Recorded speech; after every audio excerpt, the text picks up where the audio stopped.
I knew the mood had soured when Liam, the new strategy lead, called my content indexing protocols a fossil. Not historic, not foundational, just a fossil. As if my work was something he'd find in a museum next to a dinosaur bone. I'd just spent the morning manually correcting a server metadata clash that could have wiped out our entire Q4 ad spend data, and this fresh-faced kid with a vape pen and a pair of designer sneakers thought he was brilliant for pointing out my lack of cloud-based integrations. "Why don't we just automate this whole process?" he chirped, holding a tablet like it was a scepter of innovation. "You still use text files for campaign notes?" I peered at him over my reading glasses. "And yet, our clients still get results on schedule. Amazing, isn't it?" He didn't laugh. He simply made a quick note on his device and turned to his little crew of entry-level analysts, who nodded in unison, their eyes glazed over with social media jargon. That was the first encounter. Within 2 weeks, I was introduced in team meetings as Alenus, who's been here since the beginning, like I was a permanent part of the building's infrastructure. No one mentioned that I'd written the initial SEO crawl logic from scratch in the early 2000s, back when our first web server could barely handle a traffic spike without crashing like a cheap drone. No one acknowledged the time I fixed a broken analytics bug at 3 a.m. during a thunderstorm, with nothing but a dial-up connection, a thermos of black coffee, and pure stubbornness. Nope, just an old relic waiting to rust away. I've always been the kind of woman who knew exactly which lines of code were the most fragile, a quiet troubleshooter, the kind who could pull off a departmental Hail Mary by lunchtime and be forgotten by the afternoon. I didn't need praise. Frankly, I found praise embarrassing. But I did expect a basic level of respect, the kind that comes from people knowing they'd be lost without you. Apparently, Liam, the CEO's nephew and a self-proclaimed digital transformation guru, missed that memo. His PowerPoint presentations were a kaleidoscope of color-coded charts about brand synergy and platform fluidity. I asked him once what any of it meant in terms of our actual daily workflow. He said, and I'll never forget it, "It's about the feel, not the features, Alenus. The feel." He started to snoop around my department like a new dog marking its territory. My file naming conventions were too old school.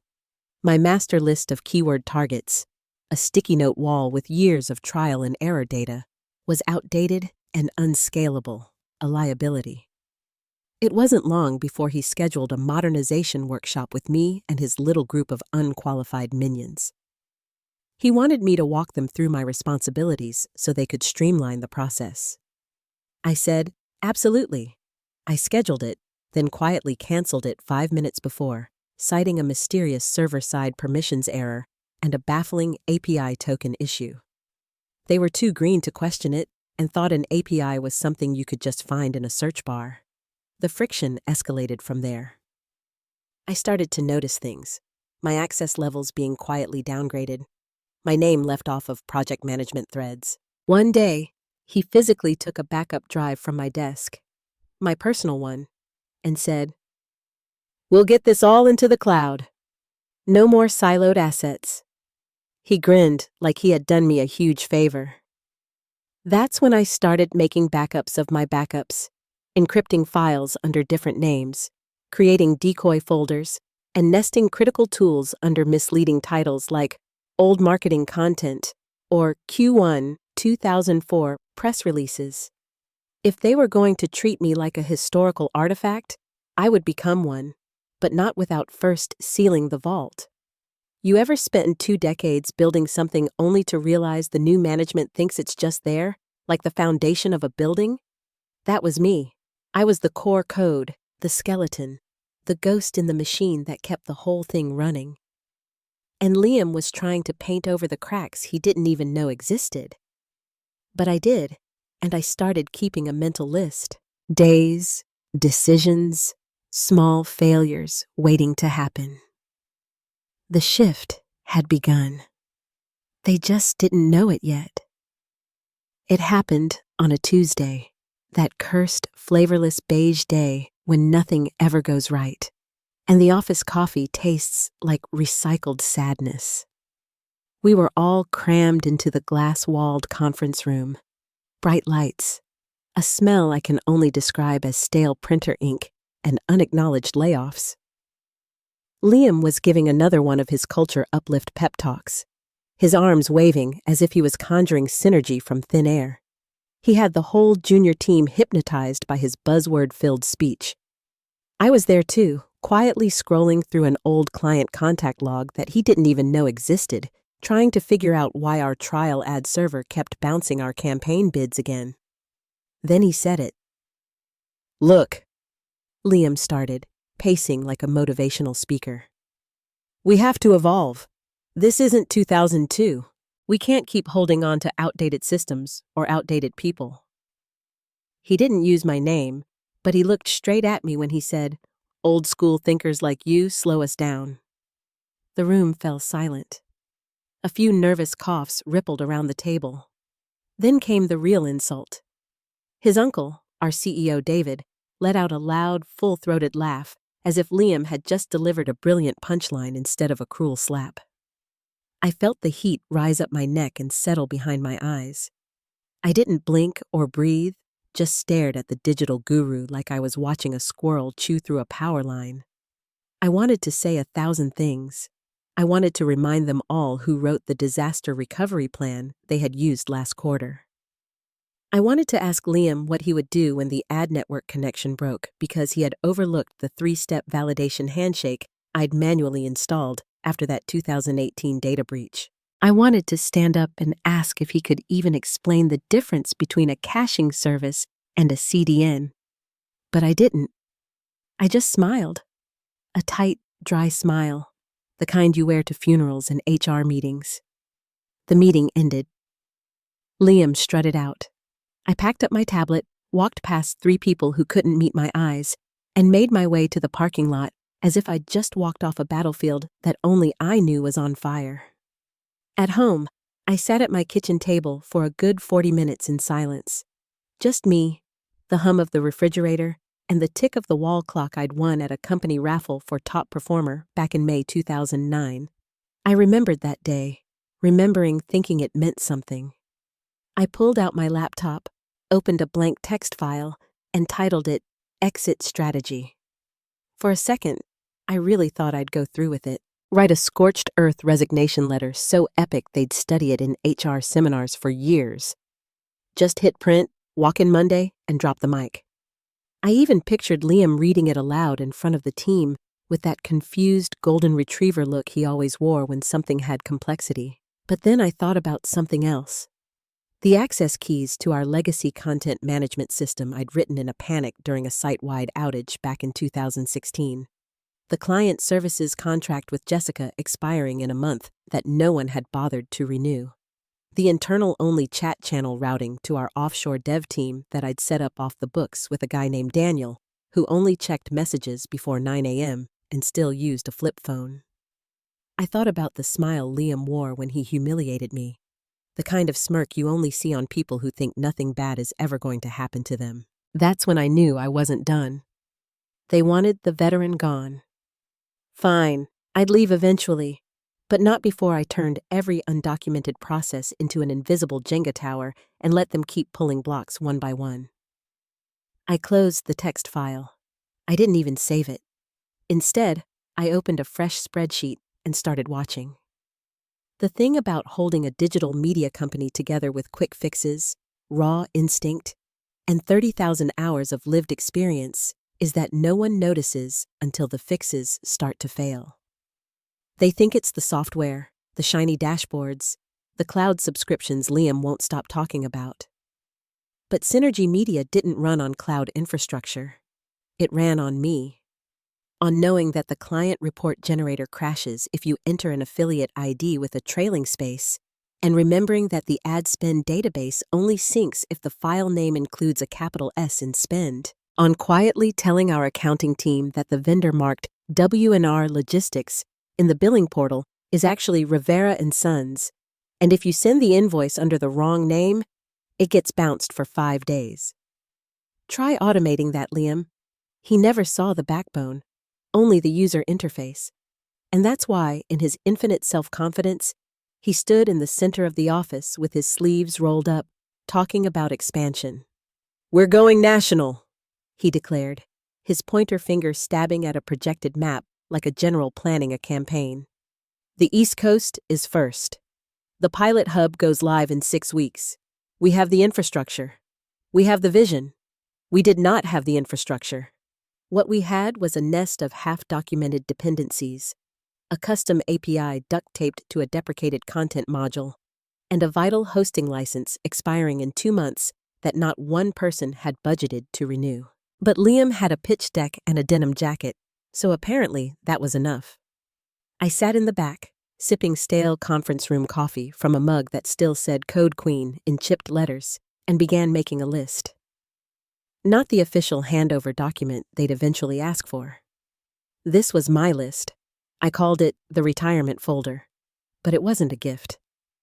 It was a mirror, a long, methodical reflection of how much of Synergy Media only existed because I remembered what others had forgotten or never knew to begin with. Page 1. Legacy access codes to our original analytics platform that still processed 12% of our traffic without anyone realizing it. Page 2. The undocumented handshake between our internal reporting tool and the third-party compliance API. If you didn't click sync before exporting, you got corrupted data. Guess who found that out the hard way in 2013? Page 3. The real reason one of our clients' campaigns always went live 2 days late. The ad server on Rack 3 was calibrated in GMT, but only I knew how to reset it because Steve from IT got fired mid-onboarding and never left documentation. Each page was a pressure point, a trapdoor. Not sabotage, no. I wasn't some cartoon villain with a grudge and a flash drive. I was just documenting gravity, quietly, carefully, like a coroner measuring a coffin. And Liam was dancing on a roof built of wet plywood, thinking it was polished concrete. What struck me hardest was how smug he was about the expansion, as if the entire system would run faster just because he'd painted a new logo on it. His entire plan was built on assumptions from metrics he didn't understand, on workflows he thought were standardized, but were really patched together by hand over 2 decades of, well, that didn't work. Let me try this instead. He didn't know there was no standard operating procedure. There was just me and my memory and the 1,000 tiny rituals I performed each day to keep Synergy Media from collapsing. He'd cut me out, pushed me to the perimeter, and assumed I'd just vanish. But I don't vanish. I absorb. I watch. I write. The retirement folder wasn't revenge. It was insurance. It was leverage. And as Liam stomped across the office floor talking about data hygiene and agile frameworks, I quietly added another entry. Email auto-forwarding rule for CEO reports only generates properly if sent from internal IP. External triggers fail 1 in 4 times. Liam doesn't know. Don't tell him. I saved it and smiled. The first thing to disappear was the yellow sticky note taped to the underside of my keyboard tray. The one with the client ID for the affiliate partner who still refused to use email. It had been there for 14 years. That ink had survived 3 office renovations and 1 spilled coffee flood. Now it was gone, folded neatly and fed into the shredder as if it had never existed. I didn't need to make a scene. This wasn't a movie. There were no dramatic file deletions or locked drawers. Just absence. A little more every day. The quiet kind of erasure only someone like me could perform with surgical precision. I started with the physical things. Obsolete flash drives filled with old system keys, vendor cheat sheets, address books held together with paper clips and time. All of it disappeared like cigarette smoke on a windy porch. Not maliciously, not dramatically, just pruned away like dead leaves off a vine no one noticed was still holding up the trellis. Vendor contacts were the next to retire. Daniel, who handled our content syndication contracts from a small firm in Texas, was gone. Not literally. He still played cards with my cousin on Saturdays. But as far as Synergy Media was concerned, He was unreachable. His cell number was gone from the shared spreadsheet. His email got bounced, and the only working line was buried in a subfolder labeled 2020 COVID Supply Chain Backup. Do not edit. Liam wasn't going to find it unless a miracle happened. And I didn't stop there. I began archiving crucial how-to notes under nonsense file names like Draft Summer Party 2020-21v6 final.dos6 and moving them into an old HR directory that Liam had already marked for deletion. Want to streamline, sweetheart? Be my guest. The beauty of it was how invisible it all felt. No one noticed, not because I was sneaky, but because they weren't looking. Liam was too busy building his empire, pitching the East Coast rollout to the board like he was launching a rocket. His implementation roadmap looked like a toddler's crayon drawing. No contingencies, no data integrity checkpoints, no maintenance buffers. Just a bunch of color-coded promises and a budget projection built on dreams. Meanwhile, I sat in meetings with my notepad open and a polite smile glued to my face like a taxidermy grin. Every time Liam said something ridiculous, "We're streamlining back-end API protocols to allow for maximum platform flexibility," I'd nod like he was a prophet on a mountaintop. "Oh, Liam," I would say, "your energy is exactly what this company needed." And he beamed. He ate it up. He thought I was a convert. He thought he'd tamed the old lioness. God help him. The junior staff started coming to me less, not because they were getting smarter, but because they didn't even know what they were missing. That was part of the brilliance. They thought my silence meant compliance, but it wasn't submission. It was subtraction. I stopped reminding them about the monthly client check-ins. I stopped backstopping their broken queries. Liam's team rolled out updates without my final code review. Just once, then twice. Just enough to make them think I'd gone hands-off. Meanwhile, the retirement folder swelled with new entries. Shipping integration fails if customs codes aren't manually refreshed every 18 days. Alert removed from task manager. No replacement. Accounting escalation contact at QuickPay, Margaret, retiring next month. Nobody else picks up. Backup process for Q2 compliance reports runs only if triggered by legacy script in Elena's cron job. Unassigned. These weren't landmines, they were slow leaks. And the thing about leaks is nobody notices until the floor caves in. I started walking lighter, sleeping better.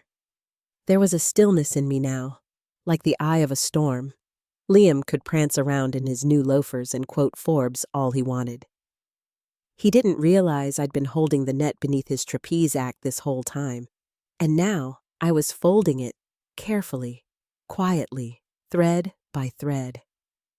It came wrapped in fake warmth and scented paper, an email from HR titled, "Let's talk about your future," with an exclamation mark, like a used car pitch dressed in business casual.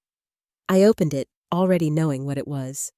The wording was corporate theater. Mutual opportunity, generous incentive, next chapter. I read it twice, not for clarity, but to make sure I didn't laugh out loud and trigger the IT help desk with a spilled coffee ticket. I printed it, slid it under a fridge magnet shaped like a flamingo, then went for a walk. When I came back, I replied with 3 words. Let's discuss Monday. Monday came. HR sat me down in conference room C. One of those beige, windowless closets that smells of fear and expired toner. They smiled like morticians trying to sell me on casket upgrades. Liam wasn't there, of course. The puppeteers don't take bows during the matinee. They said things like, "We know how hard you've worked, Elena's. You've built a strong foundation here. We think this is a perfect time for you to enjoy some well-earned rest." I nodded, soft and wide-eyed, like someone's great aunt finally accepting that her cats are her real children. "Wow," I whispered. I wasn't expecting this. It was a lie. I had quietly begged for this moment for months, but the theater had to play out. They needed me to seem grateful, and I was, just not for the reasons they thought. I suppose it's time, I said, folding my hands like I was about to break into prayer. Thank you. The room exhaled. They thought they'd won, that they had surgically removed the last stubborn limb of Synergy Media's analog past. God bless them. Word spread like a birthday fart in a crowded elevator. Some coworkers avoided eye contact altogether, too spineless to say anything. Others, usually the ones with the deepest creases in their foreheads, came to my desk like mourners at a wake. I heard you're retiring. Good for you. Finally get to relax, huh? Relax as if I'd spent the last 26 years lounging on a cloud made of Excel sheets and duct tape. But I smiled. I always smiled. I didn't explain. I didn't need to. My last week unfolded like a funeral for secrets. I cleared my desk in reverse order of importance. I took down the dog-eared sticky note with the batch script shortcut. I deleted my auto reminders for invoice flags. I unplugged the external hard drive labeled recipes, which contained, among other things, our original payment API logs. On Wednesday, they asked if I could update the onboarding template for the new client support team. I submitted a blank document with the title, Welcome to Synergy Media. That was it. No bullet points, no links, just one line of text at the bottom. If you have questions, ask Liam. Nobody questioned it. Thursday, they scheduled a walkthrough for the East Coast launch system. I skipped it, telling them I had a dentist appointment. Instead, I sat in my car at a diner parking lot and ate a burger while watching pigeons fight over a stray French fry. It was the most peaceful I'd felt in years. Friday was cake day, a sheet cake from a grocery store with my name misspelled and balloons that read, Congrats, in generic font. Liam didn't show up, too busy polishing his rollout for the investors, I assumed. The whole thing felt like watching someone else's high school graduation from behind a two-way mirror. I made a speech, short, sweet, sterile. I've loved my time here. I'm proud of what we've built. I trust the company's in good hands. Then I raised my paper cup of sparkling cider, took a tiny bite of flavorless frosting, and walked back to my desk. The only thing I took with me when I left that day was a single manila folder labeled Retirement. Inside it, nothing. The real one was safe at home on a flash drive no one knew existed, password protected with my mother's maiden name and the model of my first car, stored in a zippered pouch inside a sewing kit I kept in my pantry. You can't train someone to remember what I remembered. You can't onboard instinct. And you damn sure can't replace the quiet architecture of survival with a chatbot and a standing desk. I didn't burn Synergy Media down. I just took away the scaffolding. Let gravity do the rest. For the first week after I left, the world kept spinning. Synergy Media didn't implode. No alarms went off. The East Coast pilot even kicked off with a ribbon-cutting photo and some cringeworthy social media posts about digital acceleration. Liam grinned in every picture, like he had just taught fire to walk. I watched from my back porch, slippers on, a glass of wine in hand, wrapped in a fleece blanket with a hole burned through from an incident involving a microwave and a Pop-Tart back in '09. Birds chirped. My inbox stayed empty. The silence tasted suspicious, like canned peaches that smell sweet but bite back with rot. By day 10, the cracks began to whisper. A former teammate, David from Creative, texted me after hours, casual and upbeat. Hey Elenus, do you remember the override code for the content platform? Our campaign tracker is stuck, and Liam's team said you used to handle that. I ignored it, sipped my wine, and deleted the message. Day 12, I saw my first sign of distress, not through any official channels, but through LinkedIn. One of Liam's golden boys posted a vague little slice of panic disguised as hustle. When the unexpected happens, you learn to pivot. Proud of my team for troubleshooting today's wild ride. Agility. Growth. Mindset. Grateful. Translation. Something broke. Day 14, the first real tremor. Apparently, during a live demo for a potential investor group, The client analytics portal froze, not crashed, just hung mid-refresh.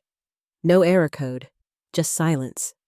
The application held its breath and never exhaled. They had to end the demo early. The thing was, I'd rigged that portal years ago to run clean only if the legacy database cache was flushed every 72 hours. It wasn't in the code. It wasn't documented. It was a manual operation triggered from a buried panel on the admin interface that no one had used but me. Flush skipped equals database chokehold. And now, it was choking. I chuckled, muted the group chat screenshots a friend forwarded me, and took another sip. That one tasted like vindication. By the end of week 3, ad campaigns started running on the wrong platforms. An entire batch of East Coast welcome kits and sponsored content ended up running in the wrong region. Nobody could figure out why. I could have told them. Address mapping in our publishing tool pulled its default from a backup config file that Liam's crew deleted during their streamlining phase. They thought it was clutter. Turns out, the clutter was the only reason the system hadn't self-immolated years ago. And then, the financial sync started acting up. Payroll reports were bouncing between systems with mismatched totals. Expense reimbursements sat in limbo. Employees were seeing duplicate tax withholdings. And Liam, with his usual bravado, announced a short-term transition hiccup. I knew the truth. There was a job scheduler I'd configured manually to bridge a version mismatch between the ad spend API and our legacy systems. It had to be reset every 10 days via a command line tool no one but me had installed. Guess what they uninstalled? They replaced it with some shiny automation that failed silently. Beautiful failure, elegant even, like watching someone polish a rusted-out Pinto and drive it off a cliff. I didn't gloat. That wasn't the point. I poured more wine, refreshed the group chats. Someone had posted, "Anyone have Elena's number? We think a vendor contact might still be under her name." 2 reactions. One was the crying laughing emoji. The other was a skull. By now, Liam must have known things weren't as bulletproof as he'd claimed, but he hadn't reached out. Pride's a hell of a drug. As for me, I was calm, lighter than I'd felt in years. It was like watching termites eat through drywall from a safe distance. You don't need to intervene. You just wait for the wall to sag. The countdown had started. They just hadn't heard the ticking yet. Week 4 arrived like a wrecking ball with a Wi-Fi connection. The East Coast launch was supposed to be a coronation, Liam's big "I told you so." They'd scheduled a live stream walkthrough with regional managers, press releases queued up, even sent out branded mugs that read, "Synergy 2.0, the future starts now." And it did start, for exactly 19 minutes. 19 minutes of login errors, frozen dashboards, content black holes, and error messages that might as well have been written in ancient Sumerian. Liam's team rebooted, retried, rolled back. None of it mattered. Nothing held. The system didn't just stutter. It curled up and died. The East Coast staff couldn't access their portals. Ad Creative wouldn't render. The billing module spit out invoices with negative balances. One client received a bill for a negative $14,720. Liam called it a data inversion issue. The client called it a red flag and canceled their contract within the hour. The following morning, Liam was seen pacing the office barefoot, with his blazer slung over his shoulder like a defeated prom king. He called vendors, contractors, and even tried blaming a subcontracted DevOps firm from New Jersey. Spoiler alert, it wasn't their fault. The real culprit? About 24 undocumented scripts buried deep in the original infrastructure.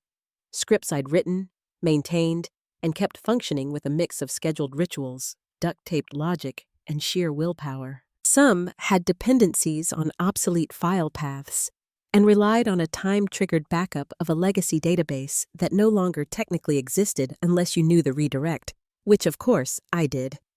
Liam didn't. By mid-week, Synergy Media's board called an emergency session. They brought in auditors, external consultants, people with suits too stiff and shoes too quiet. They dug. What they found wasn't a bomb. It was a graveyard. Skeletons of undocumented logic. Ancient scripts with names like Last Resort 2.0 CMD and Hotfix SEO 2014. Final, really final. Bat that no one could trace. Jenkins jobs running under ghost admin accounts. File dependencies pointed at drives that were physically removed years ago but emulated through mapped loops I'd created manually at one point. An investigator asked Liam what MO override o fixback meant. He said, "I don't know. Ask Elena's." They did. I got the email Thursday afternoon. Plain, polite, clinical. Subject, consulting opportunity. "Hi, Elena's. Hope you're enjoying retirement. As we evaluate ongoing systems challenges post-expansion, we're exploring consulting arrangements with legacy system experts to support critical recovery efforts. We'd value your insight. Would you be open to a short-term engagement? Warm regards. Brenda K., VP of Operations, Synergy Media." I didn't open it right away. I just stared at the preview while stirring sugar into my tea, humming along to a song on the radio, and watching the mailman slip circulars into my box like the world hadn't been shattered. Then I clicked. I read it once, read it again. Then I hit delete. No reply. No response. Let them squint at their own mess. Let them hold their meetings, analyze their charts, fire their interns, and blame the weather. They bulldozed the map maker and wondered why they couldn't find their way out. I wasn't angry. I wasn't even smug. Just done. My hands were clean. Their hands were covered in the dust of a kingdom they never understood. The final report came down like a guillotine wrapped in corporate jargon. Organizational negligence due to over-reliance on undocumented legacy processes. That was the phrase, cold, clinical, fatal. It echoed through team chats and boardrooms like a ghost whisper through ductwork. No names were mentioned, but everyone knew who built the foundation, knew who had propped up Synergy Media's illusion of modernity with paperclips and prayers, and knew who ripped the safety net while grinning for the camera. Liam didn't get a public firing. That would have required the company to admit a mistake. Instead, he was reassigned to an advisory role with flexible remote arrangements, which is HR code for get out and don't make noise on the way down. His LinkedIn changed from Chief Transformation Architect to open to work in 48 hours. No farewell post, no digital confetti. Synergy Media's East Coast expansion was shelved indefinitely. The budget was quietly pulled. Office leases weren't renewed. One of the two major clients who'd been sold on the new system backed out completely. The other one demanded contractual damages. Legal's been chewing on that ever since. Inside the company, morale dropped like a barbell through drywall. The juniors started whispering. Why didn't anyone know this stuff? Did Elena's ever document that? Was she really the only one who understood the finance tool? Yes. Yes, she was. I didn't post about it. I didn't forward the report. I didn't even smile when David messaged me privately. You were right. Wish you'd stayed. I left him on red. Somewhere around the third week post-implosion, I pulled out an envelope. Cream-colored, embossed edges, the kind you save for weddings or warnings. I wrote one sentence. Old-timers built your castle on matchsticks. No signature, no return address. I slid it into the mail addressed to David, CEO of Synergy Media, the same man who once told me during a budget meeting, "We need to evolve past dependency on people."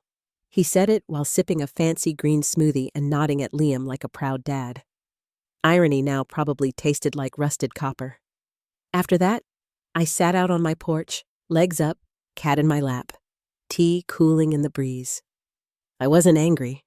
I wasn't even satisfied in the petty, teeth-baring way revenge usually lands. It was something deeper, a stillness in the ribs, a final exhale. I didn't torch the place. I didn't delete files. I didn't plant a virus.